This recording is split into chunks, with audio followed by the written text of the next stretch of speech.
पूज्य गुरुदेव के श्री चरणों में वंदना, अंतर विराजित मुनिषि के चरणों में वंदन। यहाँ उपस्थित धर्मानुरागी भाई और बहनों, पर्युषण पर्वाराधना का द्वितीय दिवस, लगातार सभी लोग आत्मोत्थान की दिशा में आगे बढ़ रहे हैं और इसी प्रकार हमें आगे बढ़ते रहना है। हमें ये आत्मचिंतन करना चाहिए कि जब मैं स्वयं को पिछले दिन से अपने आप को तुलना करता हूं कि कल मैं जैसा था, क्या आज मैं वैसा ही हूं? अगर जैसा मैं कल था और आज भी वैसा का वैसा ही हूं, तो इसका अर्थ मतलब कोई खास विकास नहीं हुआ। कल मैं जैसा था और आज अगर उससे बदतर हूं, तो इसका मतलब मैंने तो अपना और नुकसान किया।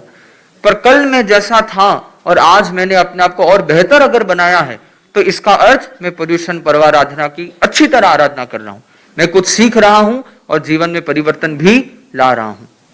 हम श्रावकत्व के विषय में कल सुन रहे थे कि एक श्रावक, श्रेष्ठ श्रावक या उच्च कोटि का श्रावक कौन होता है।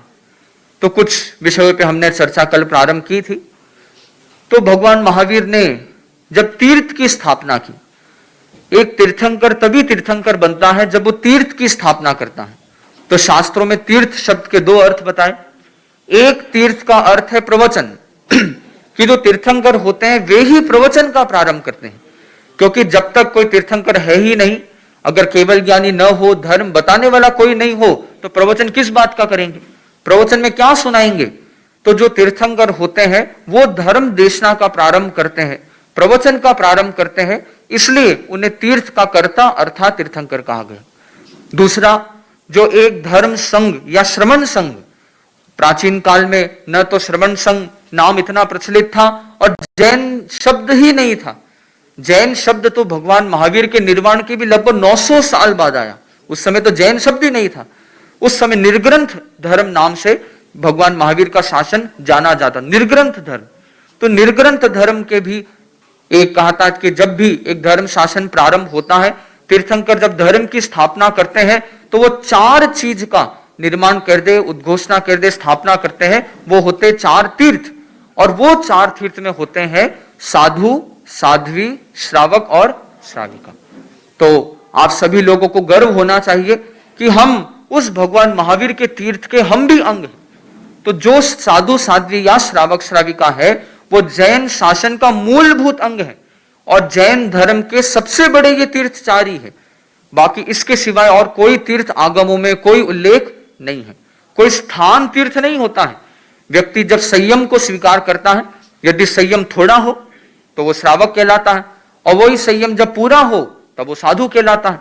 तो जहां संयम है वहां तीर्थ है, जहां असंयम है वहां किसी भी प्रकार का तीर्थ नहीं होता। तो श्रावकत्व पे हम चर्चा कर रहे हैं। तो एक अच्छे श्रावक बनने के लिए, या अच्छा तो छोड़े, पहले श्रावक बनने के लिए सबसे जरूरी चीज होती है सम्यक्त्व। सम्यक्त्व की तो प्राप्ति हो। कल हमने मुनिषी अजित कुमार जी स्वामी ने से सुना कि भगवान महावीर के जीव ने, आज जब उनका नयसार का जब भाव आया था, तब पहली बार सम्यक्त्व की प्राप्ति की थी। आप देखिए भगवान महावीर को सम्यक्त्व को प्राप्त करने में कितना समय लगा, कितना समय लगा,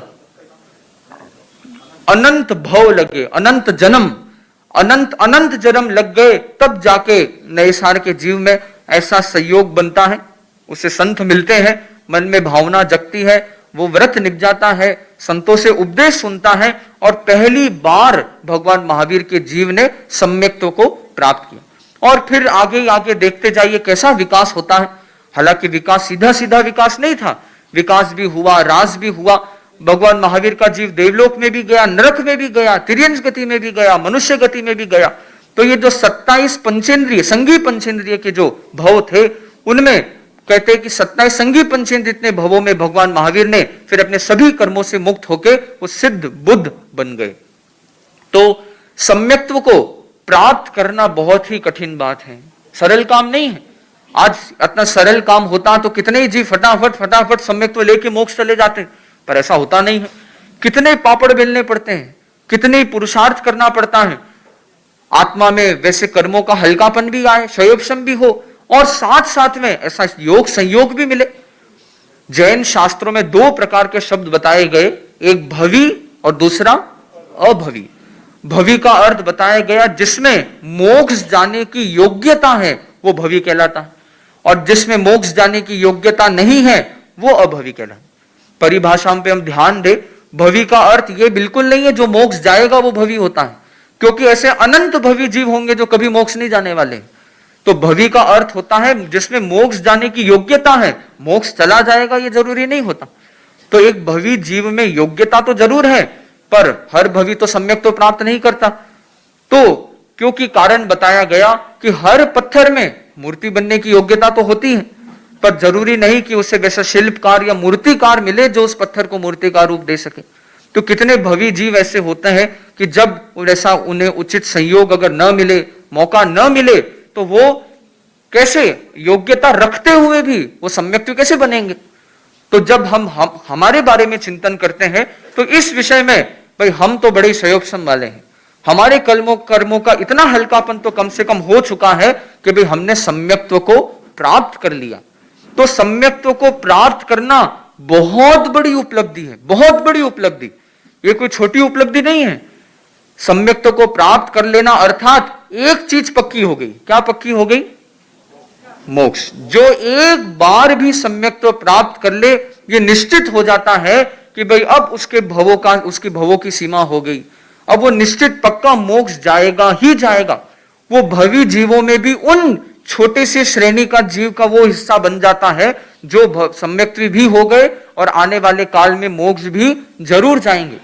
तो चाहे हम साधु साध्विया है या आप श्रावक श्राविकाएं, ये चीज तो पक्की हो गई कि हमें मोक्ष तो निश्चित। अब सम्यक तो प्राप्त तो हो गया, ये काम तो चलो बड़ा कार्य हो जाता है, पर जैसे बताया गया सम्यक तो प्राप्त करना बहुत ही मुश्किल है, पर सम्यक तो वापस खोना बहुत सरल है। सम्यक्त्व को सुरक्षित रखना सरल काम बिल्कुल नहीं होता है। और क्यों सरल काम नहीं है? साधु साध्वियों के लिए तो मान लो फिर भी एक अपेक्षा से सरल हो सकता है, क्योंकि हम लगभग धर्म के वातावरण में ही रहते हैं, हम ऐसे बड़े संतों के साथ रहते हैं। प्राय साधु साध्वियों का जीवन खुली किताब की तरह है, लोगों के सामने है, पढ़ाई भी इधर ही है, या लोग नहीं तो बड़े संतों के साथ में है। प्राय संतों के साथ में ग्रुप में ही रहना होता है, क्योंकि जो स्थविर कल्पिक अर्थात हम जो साधु साध्वियां होते हैं, जो साधु साध्वी वस्त्र पहनते हैं, उन्हें अकेला रहना तो कल्पना नहीं है। तो कम से कम 2, 3, कभी अधिक में 4, और गुरुदेव के सानिध्य में तो बड़ा ठाट लगा होता है। तो इतना बड़ा ग्रुप होता है। तो जब समूह में रहा जाता है तो वहां पर सम्यक्त्व के खोने की संभावनाएं कम होती है, थोड़ी होती है। पर जब आपके जीवन को देखा जाए तो बड़ी समस्या है, आपके लिए बड़ी दुविधा है। आप लगातार धर्म के वातावरण में नहीं रहते हैं, आप कितने लोगों से मिलते हैं, कितने जगह पर जाते हैं, अलग अलग स्थान पे जाना, इतने लोगों से मिलना, बातचीत करना, और हर संपर्क में आने वाला व्यक्ति तो सम्यक्त्वी हो जरूरी नहीं है। तो जब अगर कोई टेढ़ा व्यक्ति आ जाए आपके संपर्क में, कहा जाता है भगवान महावीर का शासनकाल के लोग कैसे हैं? बोले वक्र जड़ है, एकदम टेढ़े हैं, इतने टेढ़े हैं और इतने मतलब कहते हैं समझाना जिन्हें महाभारत हो। तो ऐसे जो श्रावक होते हैं, ऐसे ठीक है, श्रावक भी वही है, साधु भी उसी प्रकार के हैं, पर ऐसे ही वक्र जड़ यदि मिथ्यात्वी और मिल जाए और उसके संपर्क में यदि आ जाए, तो ये संभावना हमेशा बनी रहती है कि यदि हम उस व्यक्ति के प्रभाव में आ जाए तो हमारा सम्यक्त्व हम खो सकते हैं। तो सम्यक्त्व को सुरक्षित रखना बहुत ही कठिन माना गया। एक बहुत ही सुंदर दृष्टांत है। एक बार एक व्यक्ति था, उसके पास में मेमना था, मेमना होता है ना, भेड़ का बच्चा। तो भेड़ का बच्चा लेके एक व्यक्ति जब जा रहा था तो मेमना लेके चल रहा था, इतने में एक ठग आता है। अब ठग होते हैं वो बड़े चतुर होते हैं, दिमाग वाले होते हैं। तो ठग आता है और उस व्यक्ति को कहता है कि अरे तू अपने हाथ में ये कुत्ते के बच्चे को, पिल्ले को लेके क्यों चल रहा है? उसने अपने हाथ में देखा, कह रहे पिल्ला किधर है? ये तो मेमना है। ये तो बोले नहीं पिल्ला है, तेरे को दिखता नहीं है, तेरी आंखों में कोई खराबी हो गई है। बोले नहीं ये मेरे को पता है, ये पिल्ला नहीं, ये मेमना ही है, भेड़ का ही बच्चा है। ये कह के पहला ठग निकल जाता है। अब उसी ठग का दोस्त जो दूसरा ठग था वो आता है, वो आके उसी व्यक्ति को कहता है अरे तू पिल्ला लेके क्यों चल रहा है? उसने कहा कि नहीं, अरे मेरे हाथ में मेमना है। बोले क्या मेमना है, तेरे को दिखाई नहीं देता है बरोबर, तू पिल्ला लेके चल रहा है। तो दूसरा व्यक्ति बोल के चला गया। अब तीसरा ठग आता है, वो भी उनकी मंडली के ही थे। तीसरा व्यक्ति आके कहता है कि अरे तू पिल्ला लेके चल रहा है। ऐसे करके चौथा व्यक्ति भी आता है। जब चौथे व्यक्ति ने ये बात कही, कह रहे तेरे हाथ में मेमना नहीं, तेरे हाथ में पिल्ला है, उस व्यक्ति ने मान लिया, सच्ची में लगता है मेरे को आज बरोबर दिख नहीं रहा होगा, और उसने उस मेमने को उधर ही छोड़ दिया, बोले पिल्ला पिल्ला लेके क्या करूंगा, और पीछे से ठग उस मेमने को लेके चले गए। तो ये होता है संसार में।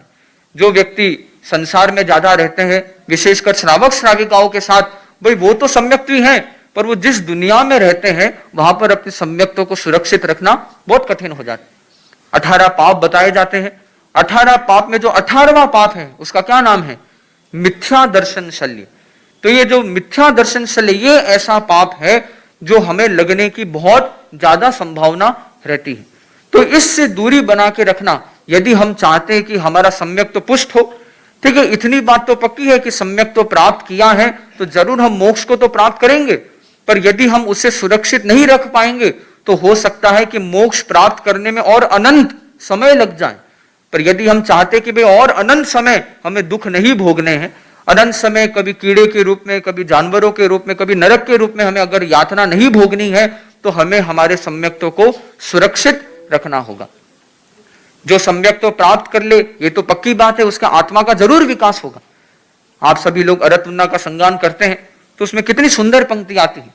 जब अरतुन्ना के बाद में जब गीत गाया जाता है वंदना का, भाव भीनी वंदना भगवान चरणों में चढ़ाए, बिंदु भी हम सिंधु भी है, भक्त भी भगवान भी है, छिन्न कर सब ग्रंथियों को, सुप्त चेतन को जगाए, भाव भीनी वंदना भगवान चरणों में चढ़ाए। तो हम अभी बिंदु है, पर हमारे में योग्यता है कि यही बिंदु सिंधु बन सकता है, यही भक्त भगवान भी बन सकता है। पर उस विकास की दिशा तक पहुंचने के लिए अपने सम्यक्त्व को पुष्ट रखना सबसे महत्वपूर्ण बात हो जाती है। कितनी बार ऐसी संभावनाएं होती है कि यदि हम हमारे सिद्धांतों पर अडिग न रह सके तो दुनिया में भटकाने के साधन तो बहुत होते हैं। तो सम्यक्त्व के विषय में और इस मिथ्या दर्शन शल्य पाप के विषय में कुछ बातें जो बताई जाती है वो ये हो, पहली बात जो उसमें पहला तत्व यह होता है कि हम हमारी संगत कैसी रखते हैं, हम किन व्यक्तियों के साथ रहते हैं, किन व्यक्तियों के साथ हमारा उठना बैठना होता है। क्योंकि ये बहुत फर्क पड़ता है कि जिन व्यक्तियों के संपर्क में हम रहते हैं वैसे ही संस्कार जीवन में कम या ज्यादा अलग बात है, पर अवश्य आ जाते हैं। आप लोग स्वयं देख सकते हैं कि जो बच्चे साधु साध्वियों के बहुत संपर्क में रहते हैं, बरोबर आना जाना चालू रहता है, दर्शन करते हैं, ठिकाने जाके सामायिक करते हैं, उन बच्चों के उनके चाहे बोली व्यवहार देखो, उनके बात करने का तरीका देखो, उनके संस्कार को देखो, आपको स्पष्ट पता चलेगा। और वही दूसरे व्यक्ति जो कोई सही संगत के संपर्क में नहीं होते, बस केवल उनके जैसे बच्चे जैसे उनके संपर्क में होते हैं, तो गलत आदतें भी जल्दी लग जाती है, संस्कार भी टूट जाते हैं, परिवार में दरारें भी जल्दी आने की संभावना होती है। तो पहली चीज ये होती है कि सम्यक्त्व को सुरक्षित रखने के लिए हम ऐसे व्यक्तियों के संपर्क में रहे जो हमारे सम्यक्त्व को हानि न पहुंचाए।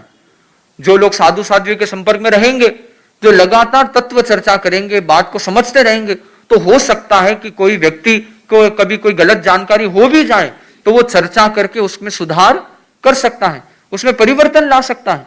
पर जिसकी संगत सही नहीं होगी उसमें गलत संस्कार स्वतः ही आ जाएंगे। एक छोटा सा एक ठाणम सूत्र का एक छोटा सा अंश में आपको सुनाना चाहूंगा कि जब भगवान महावीर की ये निर्ग्रंथ प्रवचन, ये जो देशना है, उसमें भगवान महावीर ने श्रावकों के कुछ प्रकार बताए। तो उसका सूत्र इस प्रकार है, ठाणम सूत्र के जो चौथा स्थान अर्थात उसका जो चौथा अध्ययन, उसका सूत्र नंबर 430 जो इस प्रकार है, चत्तारी समणो वासगा पन्नत्ता तम जहां अम्मा पीति समाणे, भाति समाणे, मित्त समाणे, सबत्ति समाणे।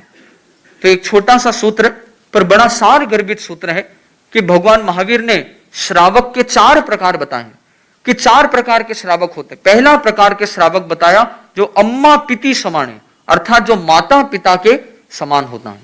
देखिए श्रावकों को कितना, एक श्रेष्ठ श्रावक को कितना श्रेष्ठ उदाहरण दिया कि जो माता पिता के समान होता।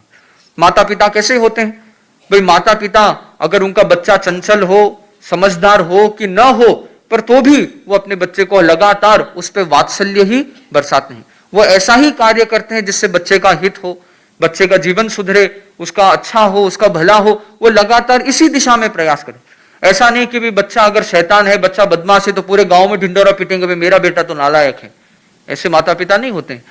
तो उसी पहले प्रकार के श्रावक को बताया गया कि ये जो अम्मा पीती समाने, ये ऐसे श्रावक श्राविकाएं होते हैं जो साधु साध्यों के प्रति हमेशा वात्सल्य भाव रखते हैं, हर तरीके से उन्हें आध्यात्मिक सहयोग देने की भावना रखते हैं, चाहे कुछ भी हो जाए।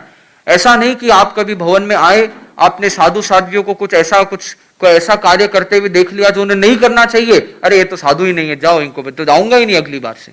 ये अच्छे श्रावक के लक्षण नहीं है। एक अच्छा मजबूत सम्यक्त वाला श्रावक क्या करेगा? वो आएगा, वो साधु साध्यों की सेवा करेगा। जैसे प्रकार अगर बच्चा गलती अगर कर ले तो माता पिता क्या करेंगे? छोड़ के आ जाएंगे, वे आपसे तेरा मेरा रिश्ता खत्म नहीं, वो जाएंगे, उसे समझाएंगे जिस तरीके से। तो वैसे एक श्रावक भी आएगा, वो निवेदन करेगा कि महाराज मेरे ध्यान में आपसे ये गलती हो गई, ये संभवतः आपको नहीं कलपता है, तो महाराज आपको इसमें सुधार कर लेना चाहिए। फिर भी अगर वो साधु साध्वी न माने तो हम गुरु तक बात पहुंचा सकते हैं, आचार्य तक बात पहुंचा सकते हैं। तो ये एक विनीत श्रावक का कर्तव्य। तो ये पहले प्रकार का श्रावक हो गया माता पिता के समान। दूसरा बताए भाती समाने, मतलब भ्रातृ के समान, भाई के समान होता है। ये उससे थोड़ी नीचे की श्रेणी हो गई। भाई कैसा होता है भाई? भाई कुछ चीजों में तो बहुत बढ़िया बढ़िया रहता है भाई, साथ में ठीक है घूमने जाना है तो साथ साथ में राजी राजी तैयार है, पर जब पैसे की बंटवारी हो जाती है तो वह झगड़ा हो जाता है, नहीं मेरे को तो कम दिया, नहीं उसको ज्यादा दिया। तो कुछ चीजों में तो बताया गया जो भाती समान है, भाई के समान जो श्रावक श्राविका होते हैं वो कैसे होते हैं कि जीवन निर्वाह के विषय में अर्थात साधु साध्वी को वैसे सहयोग देने में तो हमेशा आगे रहते हैं, पर तत्व चर्चा में कई बार कुछ उल्टी बात कह देते हैं, तर्क वितर्क कर देते हैं और सही चीज को बरोबर स्वीकार नहीं करते। तीसरे प्रकार के श्रावक बताएगा मित्र समाने, अर्थात मित्र के समान। मित्र ऐसा होता है कि जब सब ठीक ठीक चल रहा हो, अच्छा चल रहा हो, सब बढ़िया चल रहा हो, तब तो बहुत घनिष्ठ होता है। थोड़ी तू मैं हुई, थोड़ी कोई बात हुई, थोड़ी विचारों का भेद हुआ और वो मित्रता वहां पर खत्म हो जाती। तो तीसरे प्रकार के श्रावक ऐसे होते हैं कि जब भाई साधु साध्वी अच्छा फरमा रहे हैं, हमारी तारीफ कर रहे हैं, हमें अच्छा शाबाश आशीर्वाद देते हैं, सब कुछ देते हैं, तब तक तो सेवा में आएंगे, बरोबर रहेंगे। जिस दिन कोई गलती हुई, उपालम दे दिया, अगली बार से आना जाना बंद। अब आप बताइए अगर किसी व्यक्ति को यहां बीच में खड़ा करके उसको उपालम दे दे तो क्या लगता है, उसकी क्या प्रतिक्रिया होगी? कहना बहुत कठिन है। पर कभी ऐसा अवसर आ भी जाए, देखो साधु साध्वी फरमाते बस उसके हित शिक्षा मान के ले लिया, तो वो श्रावक माता पिता के समान हो सकता है, परंतु मित्र के समान होगा, थोड़ी प्रतिकूलता आई और वो समाप्त।